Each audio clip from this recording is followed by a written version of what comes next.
The first that comes to mind, I would say, is I'm a web developer. So as a female web developer, there are a lot of stereotypes there in terms of my ability to code and be a good at my job.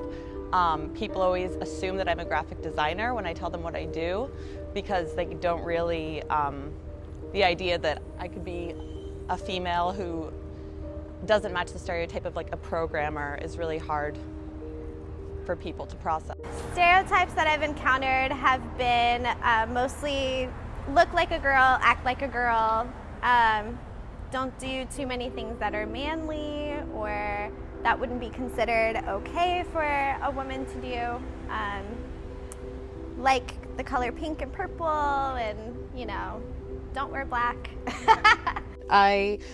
I would spend like a couple of summers when I was in university painting dorm rooms, and I was working with one of the electricians, and he was like, "Oh, you can be my apprentice," and I was like, "Oh, that's really cool, like I'll get to learn electrician stuff, and that'd be really handy." And then when he went to ask his boss, they said I couldn't because I was a woman, and they wouldn't let women work alone with men doing that, so I could only just paint dorm rooms. So I was really angry and really hurt because I really wanted to learn it. And there are times that it still comes up, and that was years ago, but it still comes up for me. I'm like, oh man, I could fix this if I had that chance to learn this trade. And so I felt like just they didn't think that women could learn a trade, a hands-on trade. So yeah, that's really upsetting. Trying to be beautiful and while getting judged from other people, trying to wear makeup and be beautiful. One stereotype that I've definitely encountered throughout my life is I've been considered weak.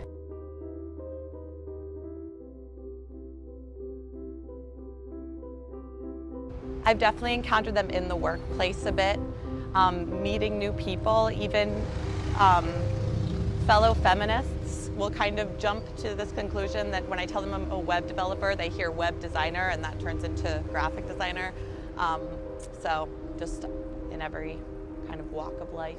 I think mostly growing up, so starting in school or maybe even before that, just parents having certain expectations of you. Mostly college, yeah. So, and also I think it's just I would stay there during the summertime after the first couple of years and try to do I guess kind of physical labor, and so that's kind of not necessarily frowned upon, but I think there was only 2 women, a staff of 50 guys. In my classes, by my friends.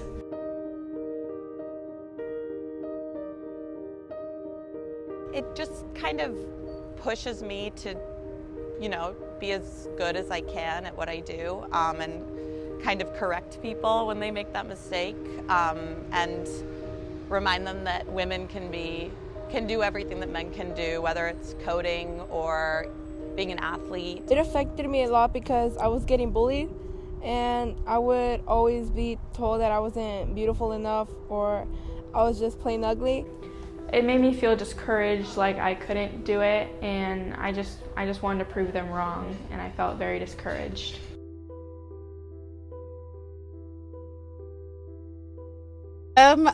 Yes, I guess in a way.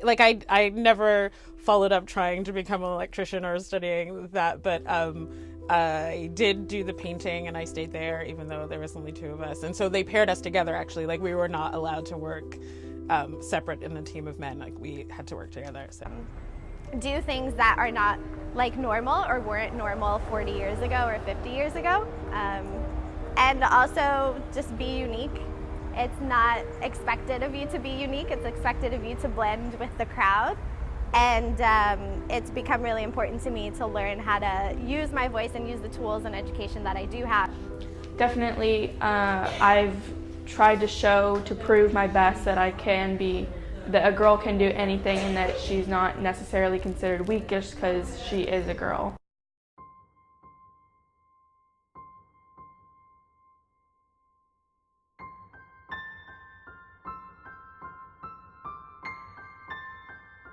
I'm more than a stereotype.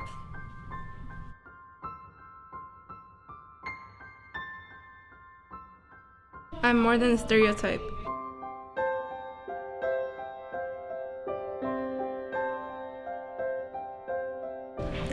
more than a stereotype. I am more than a stereotype.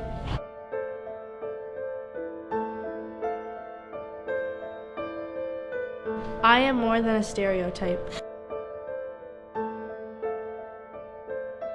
Everyone is more than a stereotype.